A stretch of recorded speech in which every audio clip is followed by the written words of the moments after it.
Vous écoutez Arte Radio. Pendant toute mon adolescence, j'ai écouté, mais en cachette, dans ma chambre, parce que je sentais bien que c'était pas très raccord avec mon biotope d'origine. J'avais grandi en centre-ville, mon père était médecin, et dans mon lycée, la bande des intellos auxquels je voulais appartenir, eux, ils écoutaient plutôt Miles Davis. Du coup, je me suis tapé des dizaines de concerts de free jazz interminables où je faisais semblant de kiffer alors qu'en fait, je ne savais même pas à quel moment il fallait applaudir. Donc aujourd'hui, quand j'entends les chanteuses à la mode comme Juliette Armanet reprendre un tube de variété dont je connais encore les paroles par cœur, ça me fait du bien. Comme si j'étais finalement validée et qu'au fond, c'était pas si honteux d'aimer Céline Dion ou La Rousseau. Enfin, c'est ce que je ressentais, jusqu'à ce que j'entende l'autrice Rose Lamy s'énerver précisément... Je crois vraiment que c'est l'accaparement de la parole maintenant. ...contre ce genre de reprise. En se demandant pourquoi il faut attendre des versions chic avec orchestration dépouillée, piano-voix, pour se sentir enfin autorisé à aimer les chansons populaires sans avoir peur de passer pour un gros beauf. La réponse est dans la question, vous me direz, mais justement, Rose Lamy, ça l'énerve d'en rester bien gentiment aux catégories habituelles du bon goût, et donc elle a écrit un livre, Ascendant beauf, où elle déterre ce qui est enfoui sous nos petits snobismes culturels. Salut les beaufs! Parce que c'est pas aussi inoffensif que ça en a l'air. Ils ont fait fermer tous les lieux que j'aimais. Le bowling de la zone Indus, la boîte de nuit le Jaguar, gratuit avant minuit pour les mecs avec un tatouage 7-7 mitraillette. Pour Rose Lamy, il y a là-dessous tout un continuum de mépris de classe que l'on entretient ou que l'on subit tour à tour sans forcément en mesurer les implications. Les effets que ça peut avoir sur nos trajectoires sociales, évidemment, sur les relations avec notre milieu d'origine, mais aussi, de loin en loin, sur ce qu'on vote.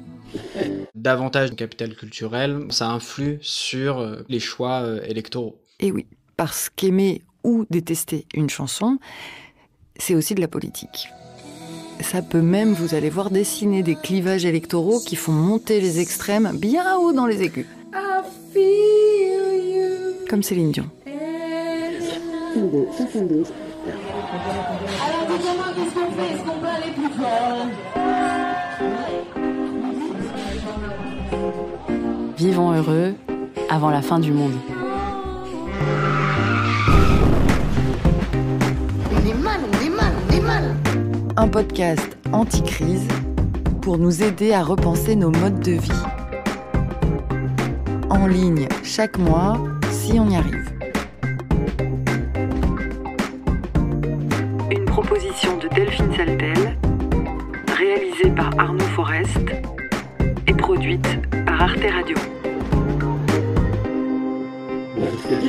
Épisode 36. Chacun son beauf.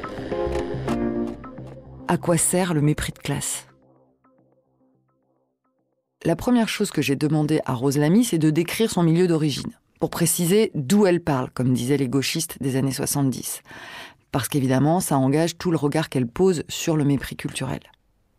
Mes parents sont une classe populaire, pure. Mon père était boulanger ouvrier, mais il est mort très tôt, quand moi j'avais 4 ans. Et ma mère était mère au foyer. Elle est devenue veuve à 35 ans avec 4 enfants à charge. Et c'est là qu'on arrivait à Bourges. On était dans la cité jardin de Bourges, à la limite de la ville, à côté de l'aéroport, donc sous un couloir aérien. Et elle a fait des petits boulots. Au début, elle était vendeuse. Et après, elle a passé son diplôme d'aide-soignante. Mais elle a fait longtemps des CDD précaires, enchaînés. Donc voilà, c'était pas beaucoup de musées. Les châteaux de la Loire, j'allais les voir avec l'école. J'allais pas au cinéma. Les souvenirs que j'ai, c'est Titanic, avec la famille. Peut-être Les Visiteurs avant. Mais sinon, on va pas au cinéma ensemble. C'est beaucoup devant la télé, des soirées, des fêtes en salle des fêtes. Ça, c'était mon milieu culturel. Ce qui est singulier chez Rose Lamy, c'est que contrairement aux transfuges de classe qui s'expriment habituellement sur toutes ces thématiques de honte sociale ou de domination culturelle, Annie Ernaux par exemple, ou Didier Héribon, elle n'a pas fait de longues études supérieures ou de grande école. Elle était plutôt bonne élève, elle a eu un bac littéraire mention assez bien, mais elle n'a pas l'impression d'appartenir à l'élite intellectuelle. Et c'est ça qui rend son point de vue original. Je dis que depuis le lycée, j'ai la conscience d'être entre deux mondes et qu'il y a un fossé culturel, à osciller entre différents univers, et à l'université, c'est pareil. Donc je venais de Bourges. Il est d'usage d'aller à l'université à Tours quand on vient de Bourges. J'étais inscrite en fac d'histoire, en logement étudiant. Et je n'allais pas trop en cours, mais je m'étais pris de passion pour le syndicalisme. J'avais commencé à l'UNEF. Mais la fac, c'était quand même la confrontation avec une autre classe sociale, classe moyenne et la bourgeoisie aussi culturelle, les enfants de la bourgeoisie culturelle, qui étaient syndiqués, très cultivés en militantisme, qui lisaient la presse de gauche de l'époque. Je me rappelle de Charlie Hebdo, et puis tous les auteurs, Marx et compagnie, que j'ai vraiment pas tous lus, moi. Et c'est vrai que je suis arrivée là-dedans... fascinée parce qu'on se retrouvait sur la lutte des classes. Mais moi, je manquais beaucoup de culture militante. Et c'est peut-être ça que j'essayais de rattraper. Tous ensemble, Puis avec des gauchos, et je donne le change et j'essaye d'être au niveau des discussions, alors que des fois, je comprends pas grand-chose. Voilà, en cachant, ça je l'ai fait beaucoup, en revenant de week-end à Bourges. D'ailleurs, mes 20 ans, c'était en salle des fêtes et j'avais eu un buffet en charcuterie. Enfin, c'est vraiment les parents qui appellent le traiteur pour avoir le truc le plus beau possible. Papillon en jambon, petite princesse en rôti de porc, et il y avait aussi un cygne en cuisse de poulet. Bon, c'était le côté des parents un peu kitsch, mais ça, jamais de ma vie, je les racontais en rentrant à Tours. T'as fait quoi ce week-end ? Oh, bah, j'étais en famille. Voilà, c'est pas le genre de détails dans lesquels je rentrais. Ça aussi, ça a été décisif pour Rose Lamy. Le fait de s'intégrer petit à petit à la bourgeoisie intellectuelle, non pas grâce au diplôme, parce qu'elle a finalement arrêté la fac sans aller au bout de sa licence d'histoire, mais par son engagement dans les syndicats de gauche étudiants. Et elle garde un souvenir cuisant de cette époque, qui a été un déclic, une soirée où, après une manif, elle s'est retrouvée avec toute sa bande de gauchos de la fac dans une fête. C'est une soirée, je sais pas ce qu'on fêtait parce qu'on faisait beaucoup la fête. Voilà, c'était peut-être le blocage, une décision, je sais pas. Donc on fait la fête dans un salon, appartement dans le centre-ville de Tours. Et on discute et on boit pas mal de bière, je pense. Et on a l'habitude d'écouter du punk, du rock, un peu de chansons françaises parce que il y a les Têtes Raides dans mon souvenir qu'on écoutait beaucoup. Et puis arrive la fin de soirée, quand on se désinhibe un peu, et là quelqu'un met Jodassin, Les Vieux des Nuits.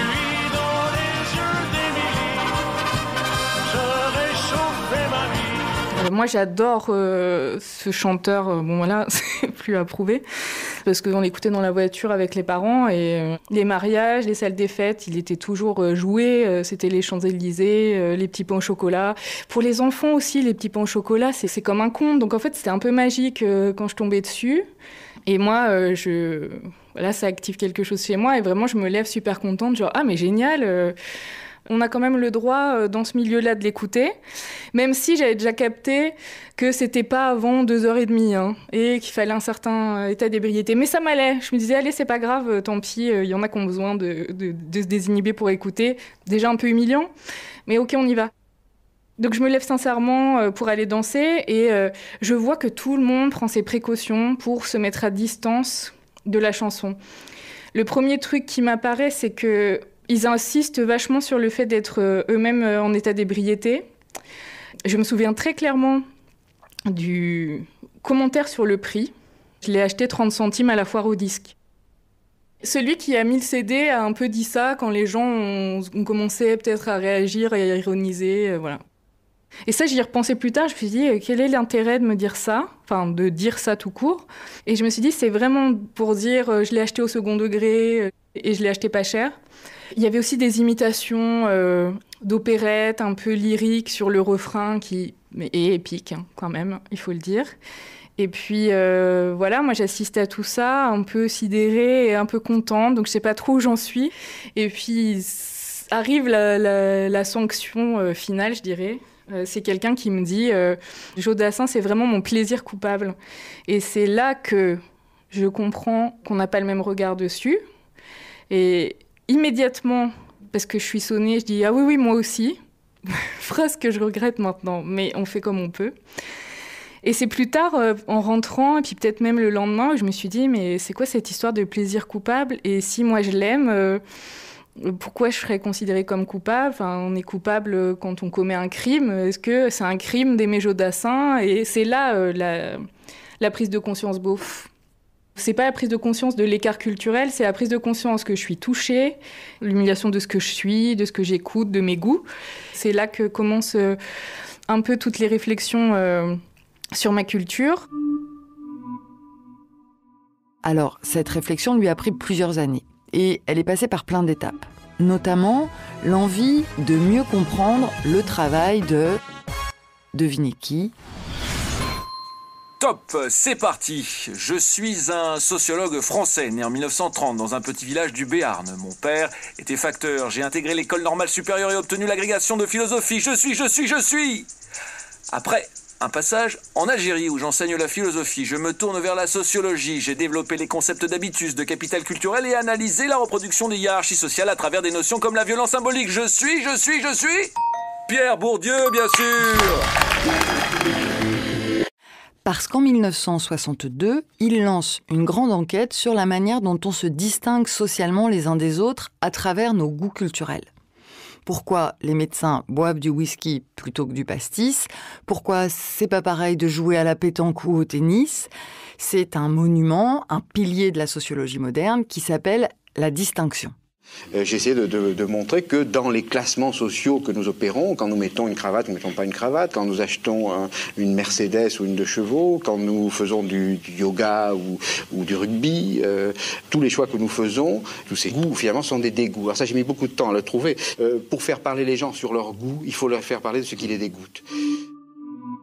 Et ce terme de distinction, il s'est banalisé, mais on est tellement tout le temps en train de faire de la distinction qu'on ne mesure pas toujours très bien ce qu'il y a derrière ces mécanismes. Et donc, j'ai demandé à Félicien Faury, qui est sociologue et qui connaît son Bourdieu sur le bout des doigts, de nous faire une petite mise au point. Et là, c'est en train d'enregistrer sur... Et donc, j'enregistre là. Le seul hic, c'est qu'on a dû se contacter via Skype parce qu'il était en voyage d'études au Royaume-Uni à ce moment-là. Recording in progress. Donc, c'est sûr qu'on n'aura pas l'Oscar du meilleur son pour cet épisode.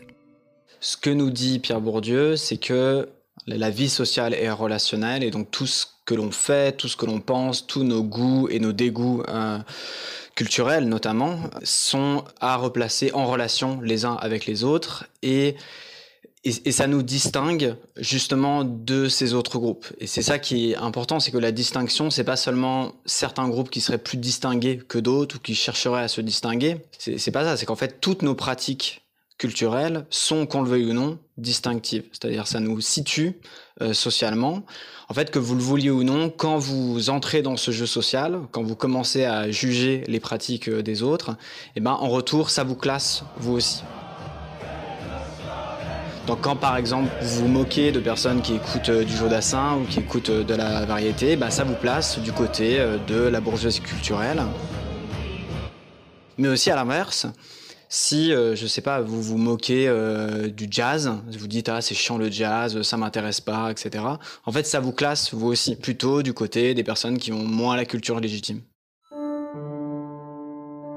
C'est justement cette notion de culture légitime qui turlupine Rose Lamy. D'où Jodassin serait moins légitime que Miles Davis.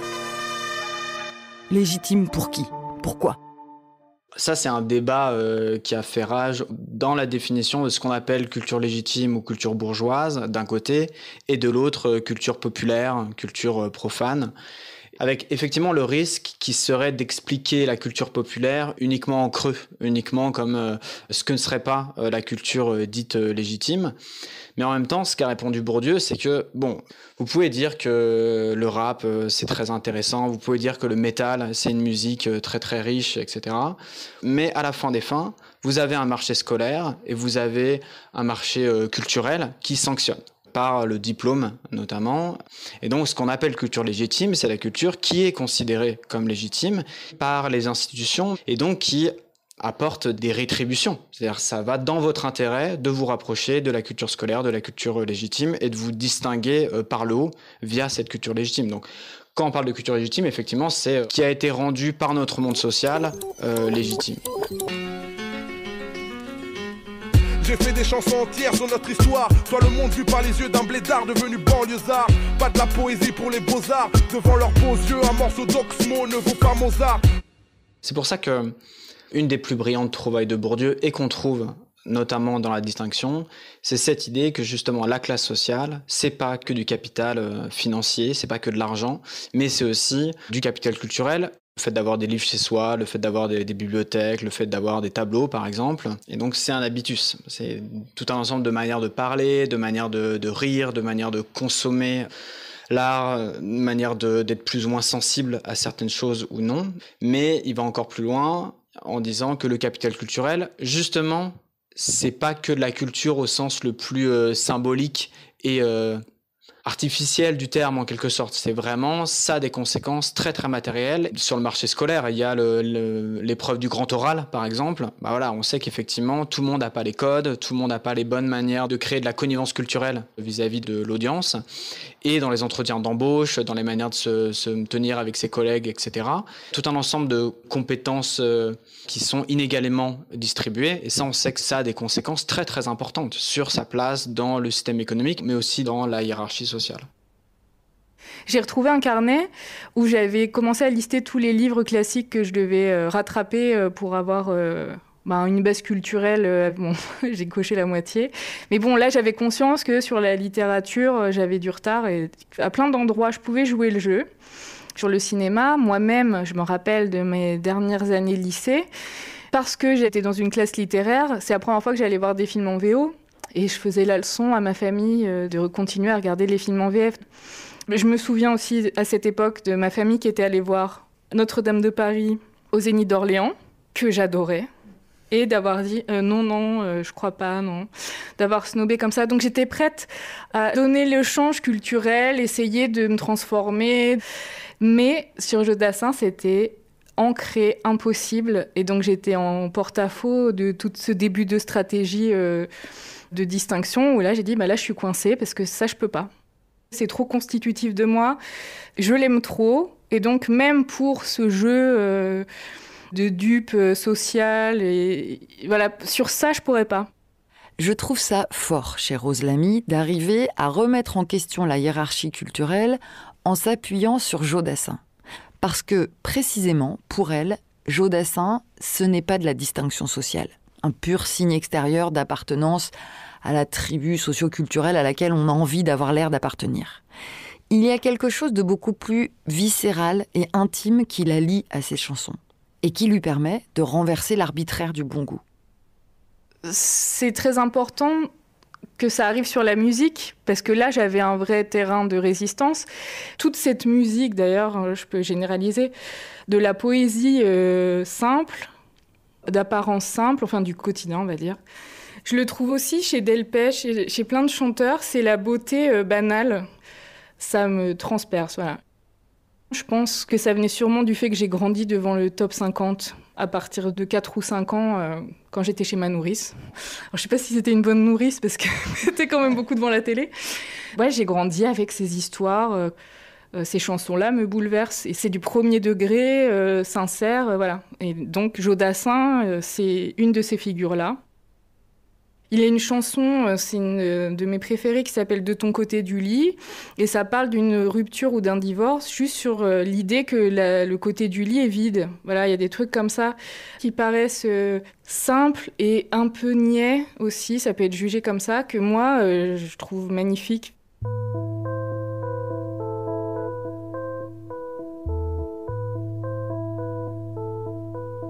de ces draps que je froisse au lieu de t'y trouver, où je voudrais t'étreindre au lieu de t'y rêver, de ce café médiocre auquel tu n'applaudis plus jamais quand parfois je me le réussis, de mes grains de folie.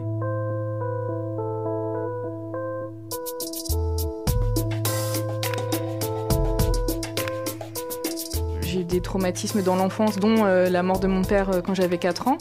Et c'est presque sûrement de l'ordre de la résilience au traumatisme qui s'est développée avec la musique comme réponse à une détresse d'enfant, là où ma mère et mes sœurs, qui étaient elles-mêmes dans leur deuil, avaient peut-être pas le même temps à m'accorder. Et c'est presque un remède.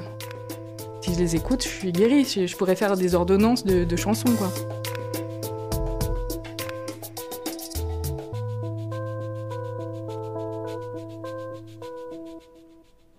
Et Jodassin, c'est ça. Et je le trouve sain dans les relations amoureuses parce que dans l'adolescence et même au début de l'âge adulte, je l'écoutais lui et on s'est aimé comme on se quitte sans penser à demain. Moi, ça m'apaise. Ça va pas changer le monde. Ou quand il dit à la fin de cette chanson, moi je suis resté le même, celui qui croyait que tu l'aimais, c'était pas vrai, n'en parlons plus et la vie continue. C'est quand même tout ce qu'on a envie d'entendre sur les relations amoureuses, ça dédramatise, ça met en perspective avec le reste du monde. Et en fait, moi, ça m'a vachement apaisée. Je suis très anxieuse, et peut-être particulièrement sur les histoires amoureuses. Lui, quand il écrit « Roméo, Juliette et tous les autres, au fond de vos bouquins, dormez en paix, une simple histoire comme la nôtre et de celle qu'on n'écrira jamais », moi, j'avais envie d'être de ce côté-là, des histoires racontées où ça se finissait pas en empoisonnement et en double suicide.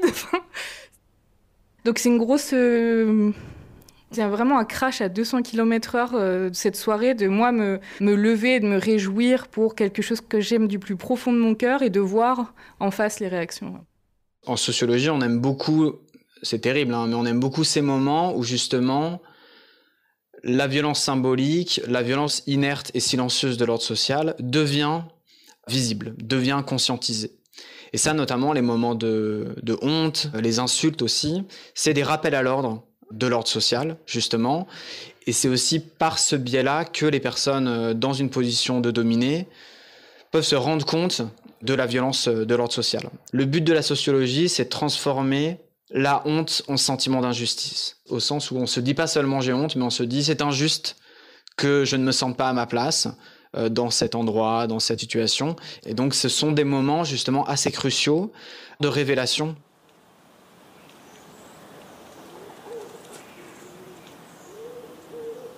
Moi, je viens d'un petit coin dans le Grand Est, en Champagne-Ardenne.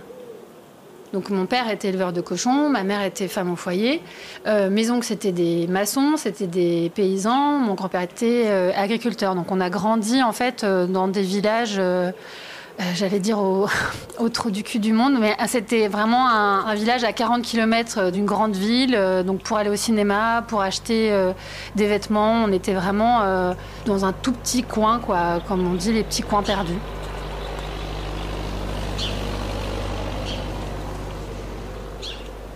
C'est drôle parce que la première fois que j'ai vu Delphine Dilly, qu'on vient d'entendre là, c'était au travail, à la radio, il y a une dizaine d'années. Elle était venue proposer des sujets de reportage parce qu'elle est réalisatrice de documentaires. Et je me souviens qu'elle avait un modèle de basket trop stylé, que j'avais encore jamais vu sur personne.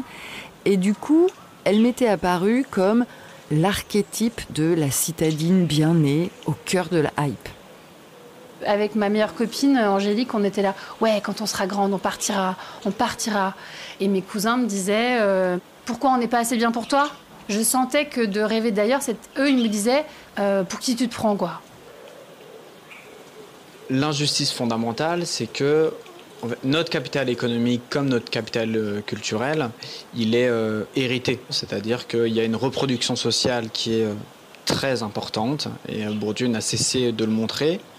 On doit sa position aux positions des personnes qui nous ont formés, qui nous ont produits et reproduits, notamment la famille, mais aussi l'école, les institutions par lesquelles on est passé. Et ça, c'est oublié. L'injustice fondamentale, c'est que toute cette reproduction sociale qui fait qu'on est là où on n'est pas grâce à notre mérite, tout ça c'est oublié et ce n'est pas nommé. Et donc on ment en permanence. Moi, quand j'étais petite, j'écrivais au collège en particulier, sous profession du père, j'écrivais éleveur. Je ne mettais pas éleveur de cochons ou de porcs, parce que je rêvais qu'on se dise que c'est éleveur de chevaux. Enfin, voilà. Que souvent, le pire, c'est qu'en faisant ça, souvent, ils me demandaient éleveur de quoi devant toute la classe. Donc, c'était pire. Mais je sais pas, j'avais cette espèce de rêve. Et je viens de me souvenir aussi qu'on passait devant un petit village où il y avait aussi une prof de piano. Et moi, je disais à mes parents, mais moi, je vais apprendre le piano. Et mes parents m'avaient dit, non, ça coûte trop cher. Pourtant, c'était des gens cultivés. Pour le coup, mes parents, ils n'avaient pas fait d'études après le bac, mais ils lisaient énormément. On avait beaucoup de livres à la maison. Donc, c'est eux qui m'ont transmis l'amour de la lecture, par exemple. Mais je me souviens que moi, je voulais faire des activités de bourgeoise. En fait, je voulais faire du piano et de l'équitation. Donc, j'avais une espèce de frustration. Pourquoi je peux pas faire les activités de ces filles aux cheveux longs, là, avec les queues de cheval, ces filles parfaites, mais je sais pas, les filles du Dr March, je sais pas d'où ça me venait, mais j'étais attirée par ça et on m'avait dit non.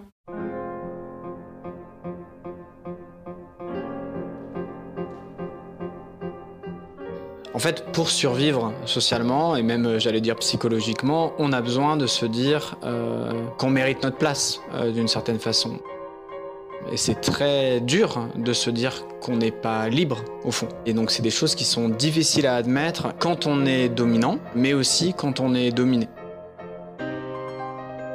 C'est pas du tout naturel, en fait. C'est pour ça que ça demande un travail politique, un travail idéologique, parce que c'est plus confortable de se dire qu'on est à la bonne place en fonction de notre mérite. En fait, on est privilégié, mais on n'a pas envie de l'admettre, en quelque sorte. Et ça passe du coup par l'humiliation des personnes qui n'ont pas eu la chance d'être dans certaines positions, à certains endroits. C'est-à-dire qu'on apprend à détester, à être dégoûté, à être honteux de ce qui nous a façonné. Mais qu'est-ce qui a mis ça? Qu'est-ce que c'est que ce truc? Le tableau. Je viens de l'acheter. C'est toi qui as acheté ça? Mais pourquoi? Parce qu'il me plaît, je trouve beau. Ah non, mais c'est terrible, tu vas pas laisser ça en plein milieu. Bon, et après, je suis partie à 15 ans. Donc après, quand je suis partie à la ville, comme on dit, à Troyes. Donc on passe de 300 à 100 000 habitants. Donc en première, je me suis fait un groupe d'amis, plutôt des bourgeois, et très cultivés. Ils commencent à me faire découvrir des films, je sais pas, comme... je pense, c'est là que j'ai vu les premiers Wim Wenders, c'est là que j'ai vu tous ces films... que j'avais jamais vu. Tout d'un coup, on avait accès à... Je me souviens de Sonic Youth, par exemple. Je me souviens qu'on allait en voiture avec eux à Paris et que leurs parents payaient pour l'essence. Enfin, il y avait aussi tout ça. C'est-à-dire qu'il y avait et la culture, et la liberté, et l'argent. Enfin, c'est-à-dire qu'ils avaient des idées auxquelles moi, j'aurais même pas pensé. Et je commence à devenir... la fille qui aspire à ça, qui rêve de ça. Et je me dis, pourquoi je suis pas née dans une famille de journalistes ? Un peu de jalousie, mais de me dire, mais pourquoi moi je suis pas née dans cette famille? C'est dégueulasse, c'est pas juste.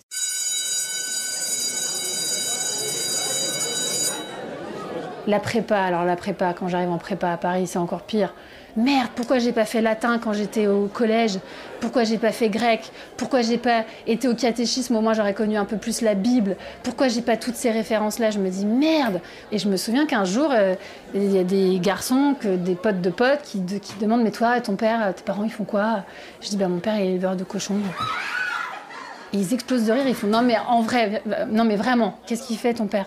Et là, je me dis, je suis comme si j'étais découverte, en fait. Ils vont voir qu'en fait, tout ça, c'est fake. Je suis en prépa, mais ils vont découvrir la supercherie.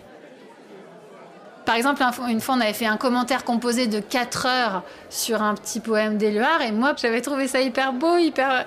Je suis sortie, j'avais envie de le dire à mes camarades, mais j'ai trouvé ça beau et tout, ce poème. Et je me souviens qu'il y avait une fille de la classe qui avait fait « Ah, mais c'était Éluard, mais vraiment, c'est le Dugarry de la poésie. » Donc à l'époque, Dugarry, qui était en équipe de France, il était un peu nul, il était à Bordeaux, je crois. En fait, tu sais, je me refaisais tout dans ma tête, mais on est en train de dire que c'est nul. Une autre fois aussi, je me souviens, on était allé voir une expo au musée d'Orsay sur les paysans. Et puis en sortant, Il y avait une fille de la classe qui s'était moquée. Oui, enfin, tu sais, c'est comme ceux de la campagne, là, quand ils vont dans les balles. Et je sais pas, elle avait dit un truc horrible en limitant leurs accents ou quelque chose. Mais je me souviens, mais je pourrais en pleurer aujourd'hui.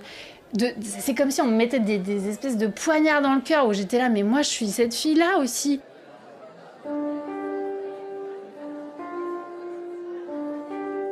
Mais j'avais pas c'est comme si j'avais pas les armes et j'avais pas les mots pour dire que c'était ok d'être de là-bas, en fait, à l'époque. Non, mais c'est fou, hein. Et j'ai une grande colère, c'est vrai, contre le fait qu'on ait pu me faire ressentir ça. Enfin, je pense que c'est quand même très violent de dire à quelqu'un t'es une merde pour ce que tu n'as pas eu quand t'étais jeune, en fait. Enfin, ça n'a aucun sens. Il y a plein de points communs entre l'histoire de Delphine Dilly et celle de Rose Lamy. En fait, de la même manière que j'ai pas 150 000 € d'apport pour m'acheter un appartement, je peux pas rattraper mon déficit en capital culturel. Mais ce qui reste le plus en travers de la gorge de Rose Lamy depuis sa fameuse humiliation sur le dance floor qu'elle racontait tout à l'heure, c'est le fait que ce soir-là, ce soit ses copains militants de gauche qui aient pu lui mettre la honte. Parce que même si c'était pas la première fois qu'elle les voyait se la jouer arbitre des élégances, n'empêche, à bien y réfléchir, il y a quand même une contradiction dans les termes. J'étais dans les milieux militants de gauche et effectivement, j'ai vu très clairement l'espèce de dissociation qui existe aussi dans la gauche. C'est marrant parce qu'ils passent leur temps à se demander comment renouer avec les classes populaires, mais faut voir aussi la manière dont ils parlent d'eux à plein d'endroits et tout. Donc c'est le gros paradoxe de voir une gauche tellement mobilisée sur la réforme des retraites, là où l'enjeu économique, on sait faire des cagnottes pour les grévistes. On sait tout faire et au moment où ça devient culturel, on ne sait plus faire. On est empreinte de mythes méritocratiques qui nous fait dire, alors qu'on refuse le « quand on veut, on peut », travailler plus pour gagner plus, on le réfute à gauche. Mais d'un point de vue culturel, ce fameux « quand on veut, on lit », quand on veut, on se transcende, quand on veut, on fait des études, celui-là, il est hyper ancré. Et c'est ça qui rend légitime d'humilier les gens sur leur culture, parce qu'en fait, ils avaient accès, comme tout le monde, à l'opéra, ils avaient qu'à y aller. Et je trouve qu'il y a un peu de ça. On n'a pas envie de s'occuper de ces gens qui ont bien cherché ce qui leur arrive, enfin, qui ont mauvais goût, qui regardent Cyril Hanouna. Et ça oublie que le capital culturel, il s'hérite comme l'argent. Bah voilà pourquoi on coupe le lien avec les classes populaires. On ne peut pas d'un côté dire sur le papier qu'on est le camp des classes populaires et les humilier à la première occasion, parce que chez les prolos, il y aura des beaufs, hein. Donc il y en aura des gens qui pensent mal, qui votent mal, qui ont un avis pourri sur le féminisme, j'en sais rien. Il y aura des déficients culturels, je dis déficients parce que pour moi, un pauvre, c'est un déficient en capital économique et un beauf, c'est un déficient en culture. Voilà, c'est ma définition à moi du beauf. Mais ça, c'est une longue histoire de la gauche française qui remonte pour le coup à mai 68, quoi. Bien, alors on va parler du héros de Cabu, le beauf. Bon, d'abord, qu'est-ce que c'est qu'un beauf? Ça veut dire beau-frère. Je crois qu'il y en a un dans chaque famille, même s'il est cousin ou oncle. C'est le personnage qui embête tout le monde, qui n'a aucun doute. Alors lui, il a que des convictions. Il représente le bon sens français, mais il se rend pas compte qu'il est complètement manipulé, quoi. Je savais pas, moi, que le mot « beauf » venait directement du célèbre personnage que le dessinateur Cabu a créé pour le journal satirique Harakiri, puis pour Charlie Hebdo. Quand on se laisse porter par les idées reçues, on est un beauf, quoi. Oui. Et dans son livre, Rose Lamy cite les travaux du sociologue Gérard Mauger, qui s'est intéressé au mythe du beauf, et qui date la première apparition dans le journal de ce gros moustachu en Marcel et béret, en 1972, dans le sillage de mai 68, donc. C'est pas une coïncidence.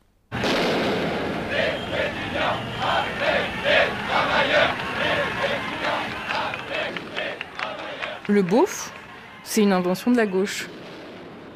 Ce que Gérard Mauger dit, c'est que quand bien même c'est Cabu qui l'a dessiné, c'est pas une invention personnelle, c'est vraiment quelque chose qu'il a capté dans l'ère post-68, qu'il a fixé, mais ça flotte parce que en mai 68, donc la France est en grève générale. Et il y a vraiment un sentiment à gauche que la révolution va advenir, c'est imminent, que ça va bientôt arriver. Oui, pourquoi êtes-vous venu là? Par solidarité avec les ouvriers, les informer de ce qui se passe dans les milieux étudiants. Il se passait que les ouvriers n'étaient pas ne comprenaient pas exactement ce que nous voulions faire et ce que nous faisions. Et le général de Gaulle dissout l'Assemblée nationale. Et là, le vote majoritaire et assez massif va vers la coalition de droite du général de Gaulle. Donc on a la population française qui met fin à la révolution de mai 68. Et là, il y a un ressentiment des gauchistes contre ces classes populaires dont ils n'avaient peut-être pas conscience, de droite, ou en tout cas qui ont voté, comme dit Renaud dans la chanson Hexagone, pour l'ordre et la sécurité. Et c'est cet électeur-là qui va devenir le beauf. C'est-à-dire qu'il y a une espèce, vous voyez, après avoir entretenu, cultivé une vision enchantée de la classe ouvrière, du prolétariat, etc., des classes populaires en général, on va les destituer de ce rôle, et je pense que d'une certaine façon, le personnage du beauf participe de ces entreprises de disqualification de ce qui avait été jusqu'à maintenant, pour beaucoup, en tout cas pour Cabu comme pour des tas d'autres, les gens d'Harakiri à cette époque-là, ils étaient aussi des croyants de cette espèce de vision enchantée comme ça d'un prolétariat héroïque, d'une révolution dont la classe ouvrière, le prolétariat, serait l'avant-garde, l'acteur central, qui va être déboulonné, vous savez, comme on fout les statues par terre, et d'une certaine façon, le beauf, on peut dire qu'il est un acte de destruction de la statue, voilà. C'est-à-dire qu'on lui découvre tous les défauts, après l'avoir crédité de toutes les qualités. Et il est le déboulonnage. Voilà. C'est en ce sens-là qu'il est intéressant. Et à mon avis, c'est aussi la raison pour laquelle il a duré si longtemps. Salut les beaufs! Salut. Alors, j'arrive au dîner, je me présente, je fais « Salut, moi c'est Benjamin ». Elle me dit « Moi c'est Prune ». « Prune ? C'est quelle origine, ça? C'est vegan ou t'es gauchiste? Les deux, comment t'as deviné? Putain, le coup de Trafalgar de mon voisin. Faut jamais parler de cul avec un mec en legging. Donc voilà comment le beauf est né en antagoniste du gauchiste de mai 68. Donc il sera contre toutes les aspirations du révolutionnaire de l'époque, par exemple pas écologiste pour les centrales nucléaires, qui sera misogyne, complotiste, raciste aussi bien sûr, réactionnaire, conservateur, donc contre l'avènement d'une meilleure société, quoi. Comme il est représenté, il a aussi des traits physiques, il a une moustache, une calvitie, les bedonnants, il boit, il frappe sa femme, en tout cas on soupçonne qu'il y a des violences conjugales. Et ce qui est frappant, c'est qu'on se traîne cette vieille histoire, encore en 2025, avec le woke et le beauf qui a évolué sous les traits du tonton raciste ou de l'électeur RN ou de celui qui regarde Touche pas à mon poste. Et c'est là qu'on voit cette espèce d'affrontement un peu vain, qui ne fait que s'alimenter et qui mène à rien. J'en peux plus d'entendre les gogoles fachos, climato-sceptiques, là, mais qui sont cons. Ils sont cons. C'est bien la preuve qu'il n'y a pas de réchauffement climatique s'il pleut. Putain. C'est pas possible d'être bête comme ça, là. Putain, ils ont arrêté l'école à l'arrêt de bus, c'est pas possible. Je pense que les gens captent très bien quand on se fout de leur gueule. Quand on les humilie, quand on les méprise, ils le sentent et ça crée un ressentiment inverse contre les petites élites, les instits, les maires. Il y a quand même aussi maintenant une défiance vis-à-vis du diplômé qui se nourrit dans l'autre sens et donc c'est un cycle qui s'alimente. Bon, moi, les sketchs anti-RN bien trash d'Aymeric Lompré, j'avoue, j'adore. Mais je suis d'accord aussi qu'il y a peut-être quelque chose de stérile dans ces sociotypes qu'on passe notre temps à renvoyer dos à dos. Le tonton raciste complètement teubé fan de Marine versus le bourgeois de gauche branché H24 sur France Inter. Et il se trouve que c'est aussi quelque chose qui turlupine Félicien Faury, le sociologue qui nous a parlé de Bourdieu tout à l'heure. Lui, il est allé mener une grande enquête de terrain pendant 5 ans, de 2016 à 2022, en région Provence-Alpes-Côte d'Azur, pour essayer de confronter le mythe du beauf à la réalité des électeurs du RN. Un des problèmes que j'avais tout au long en fait, de ma recherche, c'est que effectivement, il y a des stigmates sociaux très forts qui sont associés aux électeurs du Rassemblement national. Notamment, donc moi j'ai travaillé dans le sud-est et notamment auprès des petites classes moyennes, beaucoup d'artisans, de commerçants C'est presque encore pire en fait. Depuis la bourgeoisie culturelle, le mépris vis-à-vis des artisans commerçants, des petites classes moyennes indépendantes, il est peut-être encore plus important que vis-à-vis des ouvriers. Cette figure du poujadiste, du tonton raciste, du pastis, des pieds noirs, etc. Bon, tout un ensemble d'imaginaires que j'avais envie de contester. Parce qu'en fait, dans le terme de beauf raciste, le problème, c'est le terme de beauf, qui en fait est une insulte sociale. Et par contre, le terme de raciste ou de racisme, c'est un terme que je crois qui est sociologique. C'est-à-dire de la même façon qu'on parle de sexisme, de domination masculine, on peut parler de racisme, de domination raciale. Et donc la difficulté que j'avais, c'était justement essayer de dénouer domination de classe et domination raciale. Parce que la caractéristique des électeurs du RN, c'est que justement, du point de vue des inégalités ethno-raciales, ils sont plutôt dans une position de pouvoir, en tant que personne blanche la plupart du temps. Donc le racisme, c'est ça, c'est l'exercice d'un pouvoir à l'encontre des minorités ethno-raciales. Et en même temps, du point de vue des rapports de classe, ils sont plutôt du côté des dominés. Et donc c'est cette position de dominant-dominé qui est complexe à appréhender. Effectivement, c'est touchy. Comment regarder en face le racisme qui existe bel et bien chez les électeurs du RN, mais sans déraper dans le mépris de classe? Eh bien, Félicien Faury, lui, pour pas déraper, il s'accroche à son Pierre Bourdieu. Et il essaye de distinguer ceux qui, dans leur position de dominant-dominé, comme il dit à ses électeurs RN, relèvent plutôt de leur capital culturel ou de leur capital économique. Vous allez voir, ça remet les idées en place. Ce qui est assez fondamental à comprendre, c'est que le facteur le plus prédictif du vote pour le Rassemblement national, tel que cela peut être mesuré dans les statistiques, c'est non pas le niveau de revenu, mais le niveau de diplôme, le faible niveau de diplôme.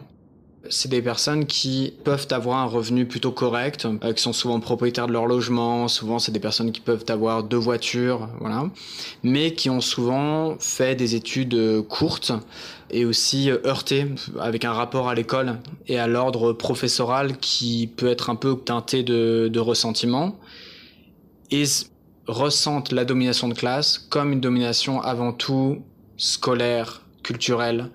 Et c'est un point qu'on retrouve pas seulement en France, c'est-à-dire qu'il y a vraiment ce qu'on appelle un diploma divide, c'est-à-dire une distinction par le diplôme qui a des effets sur le vote qui sont vraiment considérables. On a exactement la même chose aux États-Unis avec Trump, par exemple, où c'est vraiment les classes populaires, blanches et surtout peu diplômées qui votent pour Trump.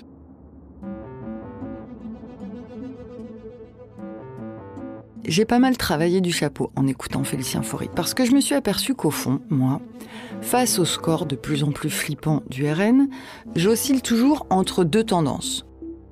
Soit la condescendance, mais ces pauvres électeurs, ils sont pas vraiment racistes en fait, ils en ont surtout ras-le-bol, des fins de mois difficiles, ils galèrent. Soit l'envie de tout péter. Mais enfin, mais c'est pas Dieu possible d'être aussi con, comment ils peuvent gober les foutaises de Jordan Bardella? Voilà. Dans les 2 cas, c'est un peu court et contre-productif parce que ça limite le dialogue. Delphine Dilly en parle super bien, je trouve.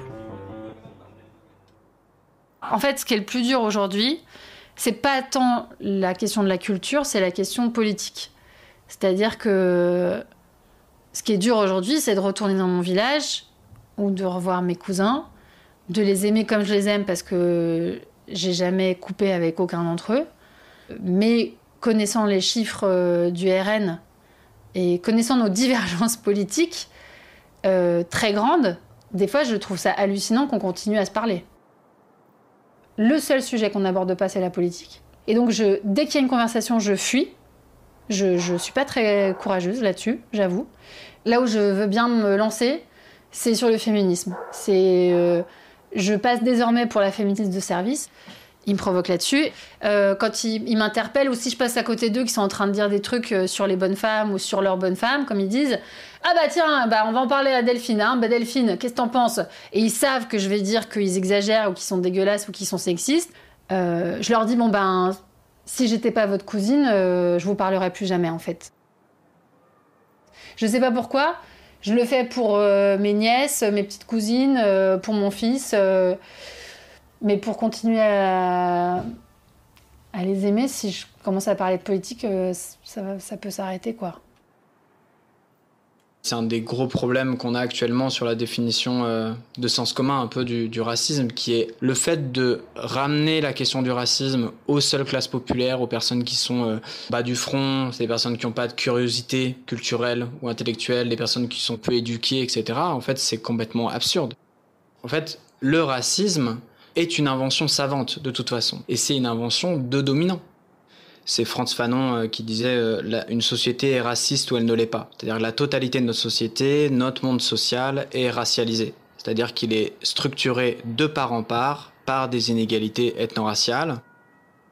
Ce que montrent les enquêtes statistiques qui se penchent sur cette question, elles montrent que dans tout un ensemble de domaines de la vie sociale, les personnes qui sont identifiées comme racialisées sont désavantagées sur le marché du travail, à l'école, dans le domaine de la santé.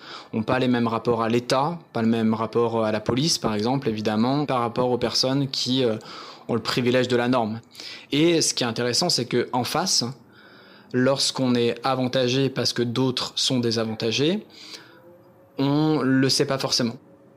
C'est-à-dire qu'on ne se rend pas compte que l'on est avantagé et que le fait d'avoir été socialisé dans cette société, le fait d'avoir grandi dans la société française, eh ben on a tout un ensemble de dispositions en nous, de biais, de manières de voir le monde qui sont racialisées. Et donc, qu'on le veuille ou non, on participe à cet ordre racial, à ces inégalités ethno-raciales.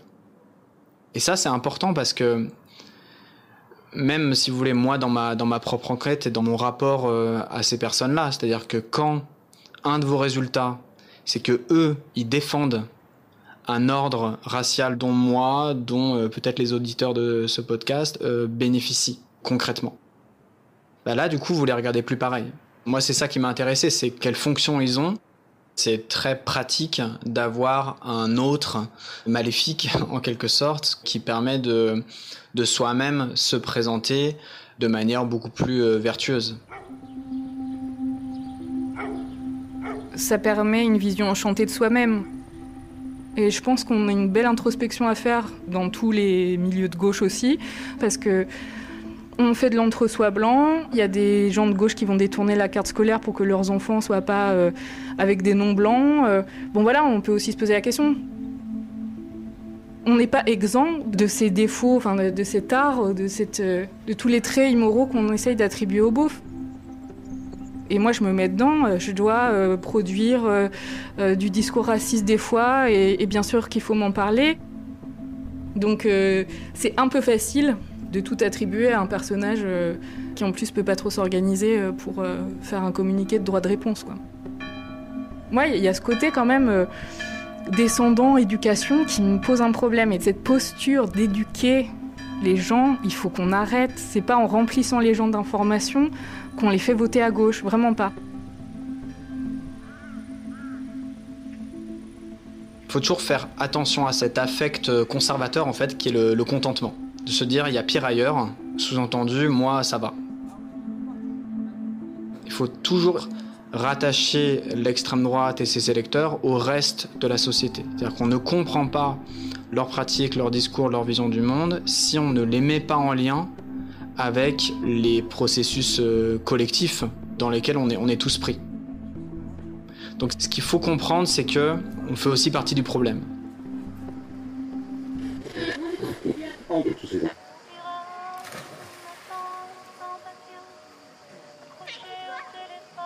Voilà, je vous laisse pour aller méditer ça pendant l'été, parce qu'il se trouve que j'en ai un, moi, de tonton d'extrême droite.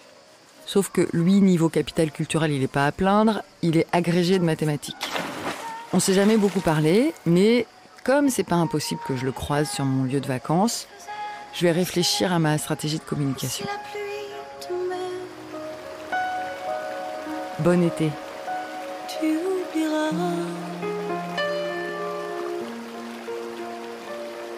Tu oublieras.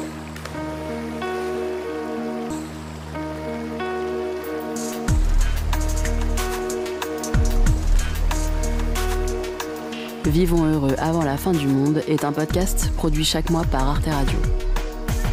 Vous pouvez l'écouter sur son site, arteradio.com, son appli gratuite, SoundCloud, Deezer ou votre plateforme d'écoute préférée.